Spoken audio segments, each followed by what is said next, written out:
तो हमारा का बहुत ही अच्छा बनी। तो हमनी के देख ले, हमनी के बहुत अच्छा बनी जा। मार तूफान आइल बा, मैं घर के घर ढह गइल बा। आ देखो तनी जा, देख ली जा, हेने मजा देखे में आवत। देखी जा, देखी जा, मैं मड़ाई मैं उलट पलट के ठीक हो गइल बा। देखी जा, देखी जा, हम है मड़ाइया उलट गइल बिया, आगे खड़ा हो गइल बिया पूरा, तमु लेके खड़ा हो गइल बिया। आ देखी जा, मैं एक फोटो बताओ कहाँ से जी? हाँ चढ़ा तो हो गइल पूरा।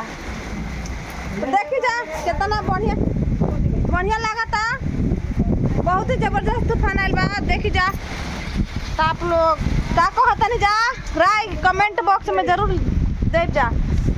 मैं पाकी पाकी तो हो गई। देखी जा, मैं पेड़ के पेड़ उलट गइल, आ घर के घर उलट गइल हमनी को। देखतन जा, देखी जा, मैं घर के घर उलट गइल, पेड़ के पेड़ उलट गइल बा। आ बहुत ही जबरदस्त आइल बा। देखी जा, मैं मड़ई टाटी उलट गइल बा, हमार मड़ैया उलट गइल बा हमार। का कहल जा, ना कहल जा, अब के तरह छवाई छपाई के तरह आदमी रही बुझा तो नहीं। देखी जा, देखी जा, मैं है उलट पलट के फिट हो गइल भाई। हमनी को घर द्वार सब ढोई ढोई गइल बा।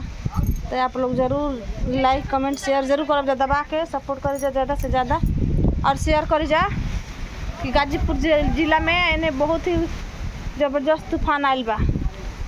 तो आप लोग ज़्यादा से ज़्यादा शेयर करी जा।